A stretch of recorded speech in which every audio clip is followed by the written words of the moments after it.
Here is an EO Alive LeGrand story.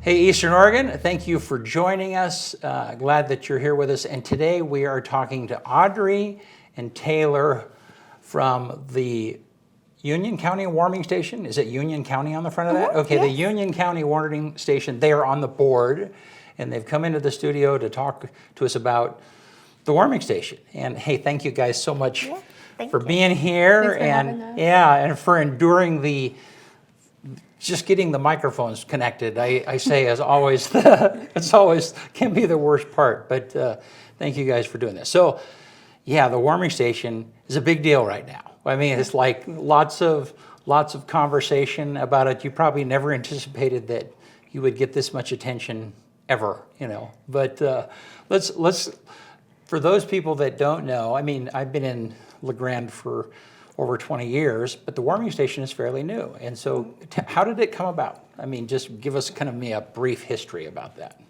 Sure. So the winter of 2016 and 17, the local community advisory council, which is an advisory council for our Eastern Oregon Coordinated Care Organization, felt that shelter overnight during the winter months was something that they really wanted to work on. Okay.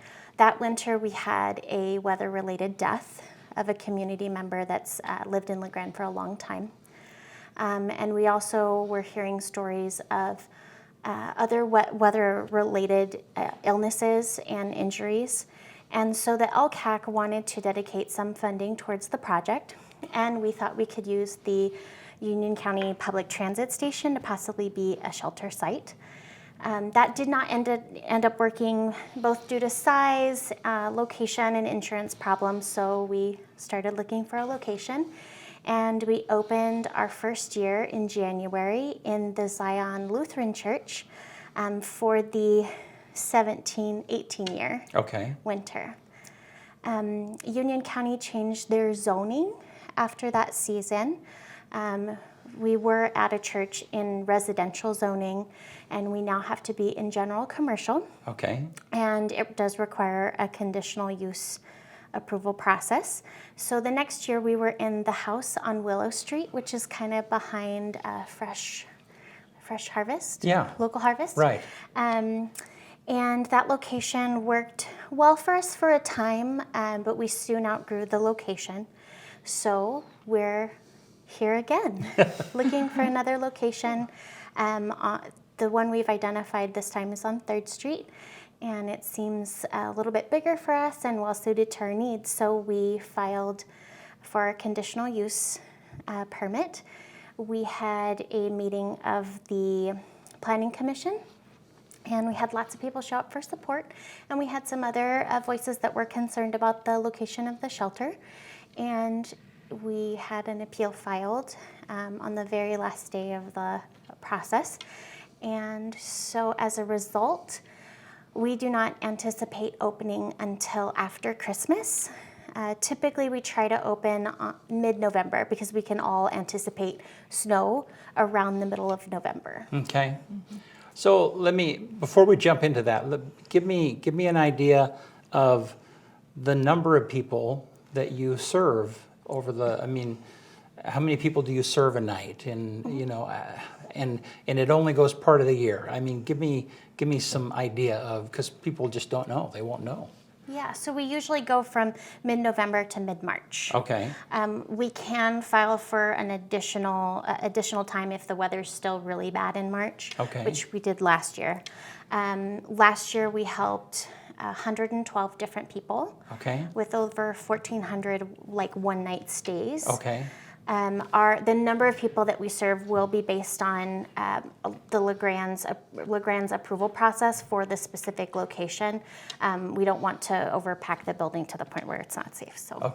Okay, and so who sets the time, the band of time that the shelter can be open? How does that come about? And then following up with that is there a possibility that there would just be an all-day, a night, and a day shelter, or is that also part of the limitation? Give me an idea of the limitations that you're and where they come from. So we want to be responsive to the needs of our community. and we want to be responsive to what the weather is currently doing, Okay. as well as the needs of our volunteers. Okay. So last year we were open from 7 p.m. to 7 a.m. Okay. The shelter board has done a strategic planning process, and we would like to identify if a year-round full-time shelter would be of need in our community, and we'd like to work on developing that if we find that that's a need. But you said you have to, if you go beyond, if the colder weather hangs on longer, you have to appeal for more time. Who do you have to ask for that it can be open longer? Who is that you ask from? So in previous years, we've had to ask the fire department. Okay, thank you. That's Yes. what I'm not quite getting. Okay, so then the fire. Explain that a little bit more. I don't understand. Why would the fire department care about that? Because we were under like an emergency Okay. Shelter provision. Okay. So they would have to approve anything over 90 days. Oh, I see. I got it. Okay. So here we are. You guys are trying to, I don't know, talk to me. We had talked on the phone the other day, and you talked about you guys' mission and what it is. I mean, people need to hear that. Talk to us about what are you really trying to accomplish here? And I don't. That sounded funny the way I asked it, but I mean, what are your goals here? And are you finding that you're meeting some of those needs that you're trying to meet? Okay. Yeah. You want to tell us a little bit about that? Do you have the mission memorized by chance? No, we don't. Have No. Our immediate goal is to open a warming station as soon as possible. It is already dipping below freezing every night, or most nights in LeGrand, and we've already seen snow, so we know that our neighbors without housing are being affected by that. But our long-term goal is to better support our community in its housing needs, and we're exploring options to open a full-time shelter and to have processes where houselessness can be a one-time experience. That You said houselessness. Is that what you? yes, Yeah. that when someone doesn't have their Right.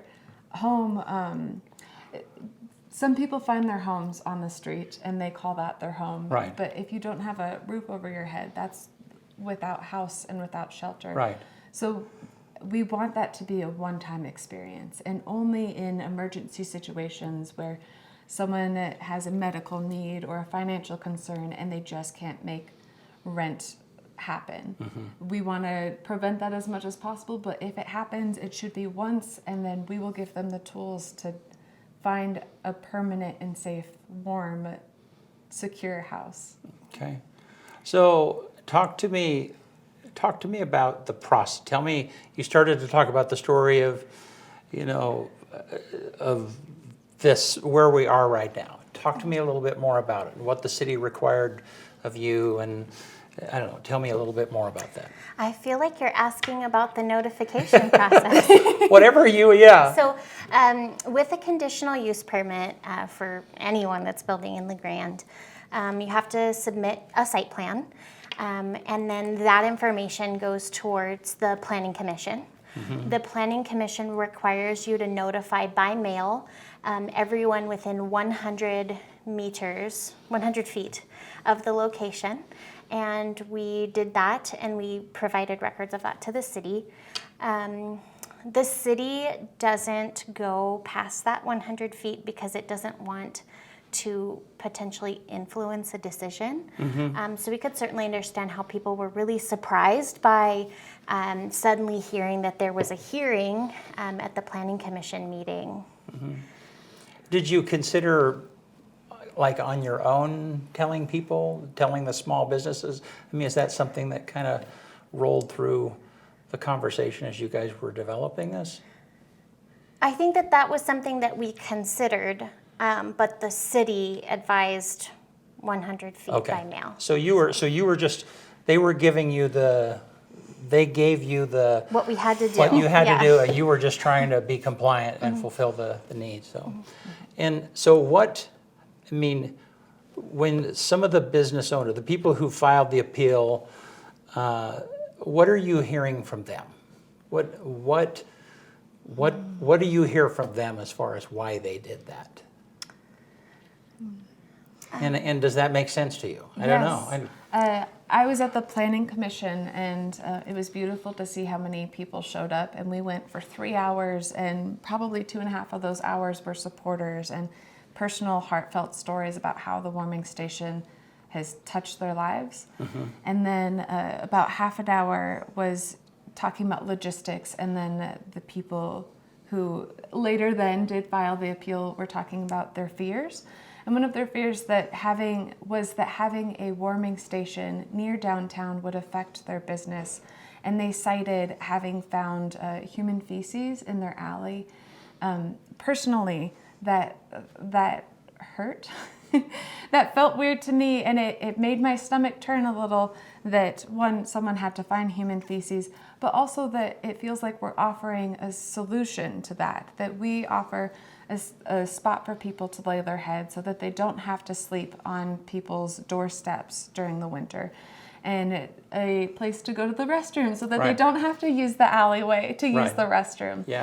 So that was the main concern that I heard, was how it would affect business, the presence of houseless or homeless people in our community, if that would make business go down. And I know that the LeGrand downtown is a fragile ecosystem, and we want to support our business people. But from our perspective, it feels like a solution, and we look forward to working together in the future to find a perfect solution for all of us. So, and maybe that's just a real live question, so if you guys eventually get through the hurdles and you land there through this process, I mean, there's been a lot of conversation through this process. Yes. And are there some things that you have learned that maybe will help you interact and interface with the local business community? Yeah. Are there some things that you've discovered, hey, maybe there's some things we can do to help make this easier? And what would some of those things be, you think? Sure. So we used to have an advisory council in the first year and a half of the warming station. And what is an advice? I don't know what that. I mean, how do you guys define that? So our advisory council would meet once a month, and it was open to all community members, our guests, our business owners, people that wanted to maybe get involved but couldn't volunteer overnight. And we are reopening that process. So people can come once a month, and we'll have 1 or 2 board members there to hear community concerns, inputs, ideas, potential partnership opportunities. And we'd like to keep those lines of communication open with our business owners so that we can respond to their needs. Right. We've also, we were requested to add additional lighting around the building, and that seems like a common sense idea. We'll be working hand in hand with local law enforcement. Our policies are very flexible, so as we see needs in the community or hear feedback from business owners, we can adjust those policies as needed. We also really do believe that having people in a warm, safe place where 2 trained volunteers are ready and willing to help out will mitigate some of the impact that local business owners are currently feeling. Right. But not every person that doesn't have a home chooses to use the warming station as an overnight spot. Okay. So we can't be responsible for everything. Of course, yeah. One thing that I do hear from business people is this, I don't know how to phrase it, but they just felt that they weren't included in the conversation, and this deep need to be included in the conversation. So part of the reopening the advisory council is just so that it can be a more open conversation. And it's a formal way for us to always keep that communication open. So that both the business community and our board don't have to constantly be calling each other, and both of us have very busy things to accomplish. Right. So that helps alleviate the stress on both sides. No, I think that's awesome. And I will also acknowledge that I think what the city advises you to do as a guideline is probably a little bit different from maybe what the best practice would be. Right. And I think if the city allowed us to reach out, like if we were doing this again, I think the question would be not what do we have to do as the bare minimum, but what are we allowed to do to make sure that our community feels notified? Right. I think that process would probably look a lot different standing on the other side of the appeal. Yeah, and I think I see that, and there's, if I was doing something even in my own private neighborhood with my own property that might affect somebody else, I don't know, whatever that might be, whenever we have a burn pile out in Island City, we feel bad because sometimes that smoke will drift, it will drift into other people's yards, even though they're not directly adjacent to us, and so there's I appreciate that, and I can see where some of these things could have been alleviated a little bit. Yeah. We also really like the location there on 3rd Street because one of our closest community partners is actually located in the same building. Okay. Northeast Oregon Network has staff there during the day. Okay. We haven't had that opportunity before, and we don't allow our guests to loiter around the station during the day. So now we have a group of people that are kind of keeping an eye to make sure that guests are following that rule. Okay. So one of the big questions that I hear is, so where do they go during the day? Yeah. And what's the idea there? Yeah, because that potentially does, we hate that, but it does impact us in some way or another. Yeah, and I think we can both acknowledge that having a station at night Right. doesn't meet the need of our community that needs housing. Right. So we kind of work with it to provide them shelter during the worst part of the day. Yeah. We are going to have some community health workers this next year that will be working with shelter guests to accomplish goals and then work on those goals during the day. Yeah. So a lot of our guests would probably go to the library to apply for jobs, search for apartments, check emails, respond to application notifications or requests. Some would probably go visit the doctor because establishing primary care is something that people that don't have housing don't typically do, and they can really neglect their personal health because they don't have that link to a primary care provider. Others will visit Community Connection to see what resources they have available. Some might go to a food bank to get food. Some might go to a church to worship or pray. There's things for people to do during the day, but we can't dictate what they're going to do during the day. Right, and I understand that. There's a huge amount that is outside of your control as the warming station. But these are just legitimate. If they're just legitimate questions, they're questions that people have, and I think that you're right. This is just somebody asked me earlier today. Well, if it's only a warming station, what about the days when it's terribly cold during the day in the middle of the winter? We know that there are days when it doesn't get above 20 degrees, and what about that? I'm not really asking you to answer that because there's not an easy answer there. But this is only just a partial solution, So, well, so now what? What do you guys want to? We haven't talked. What do you need to do? The building that you're trying to get into. The step that you were trying to get the conditional use permit and get it approved, and then you have some things that need to be done to the building before you can even occupy it. So talk about some of those things that need to be done a little bit. Sure. So as far as the building, we will have to put up a firewall between the neon offices and the warming station. Okay. We'll also have to put in some sprinklers, and then we'll be doing some ADA upgrades to the building to make sure that it's as accessible as it can be to individuals in wheelchairs. Okay. And egressing the windows. Oh, Yeah. yes. Yes. So cost-wise, what is that? Do you know what those ballpark those costs are? I have no idea. Yeah, we don't know those, Yeah. that number. Okay. Yeah. Well, I I know that there's a little bit of a firestorm going on, but you know, I've not met anyone that is not compassionate for someone who is in the cold. I mean, they're just those people. I mean, I don't even know someone who would turn someone out, you know.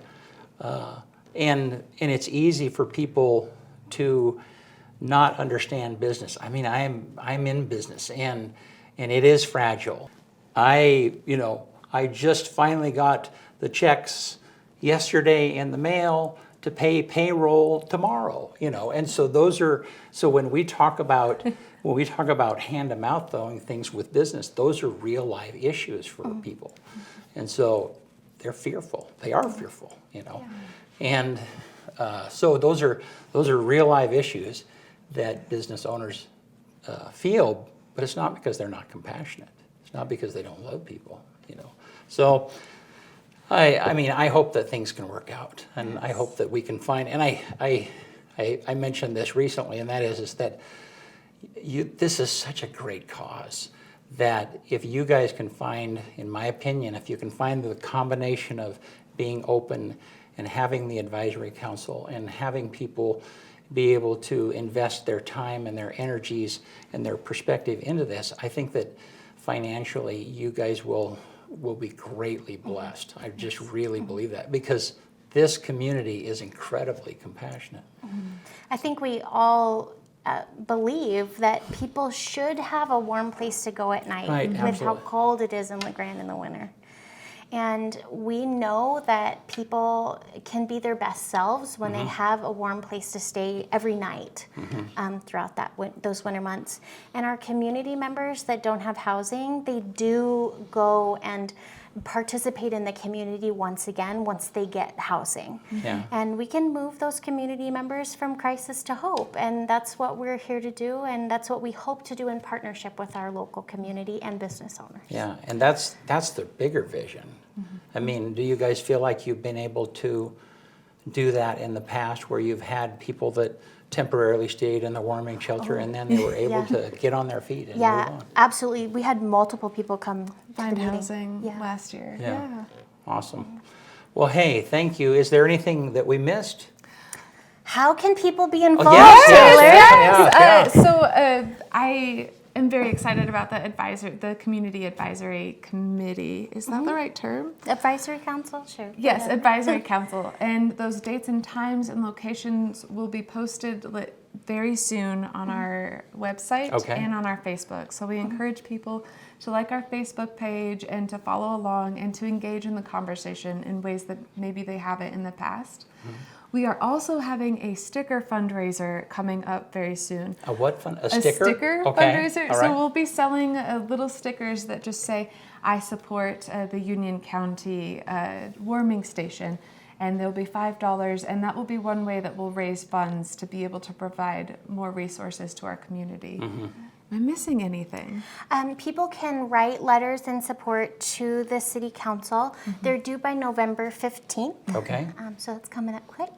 And then Show up for City Council, which is December 4th. It is not in the regular council chambers. It is at the LeGrand Middle School. Yep. Okay. at 6 o'clock. All right. Yes. Good. All right. Well, thank you guys. Thanks for coming in and talking and enduring this. You know. Thanks for having us. Yeah, I really appreciate it. So thanks again. Yeah. Thank you. And we'll be waiting to see how it all comes together. Yeah. Yes. So. I think we're all better together. And that's so true. Is I don't in spite of the chaos that has happened, I think that whatever comes out of the end of this is going to be much stronger. I mean, I think that at the end of the day, you guys are going to have more support. You're going to have more funds. I'm presuming that on the website, if people want to give money, there's a place where they can go. There's a PayPal link. Yeah, right there. Yeah. So. And there's a long-term conversation in our community about housing as well, through Housing Matters. They typically meet at the Zion Lutheran Church every third Monday of the month. Good. Excellent. All right, well, thank you guys. Hey, and thank you, Eastern Oregon, for tuning in, and we'll see you next time. All right.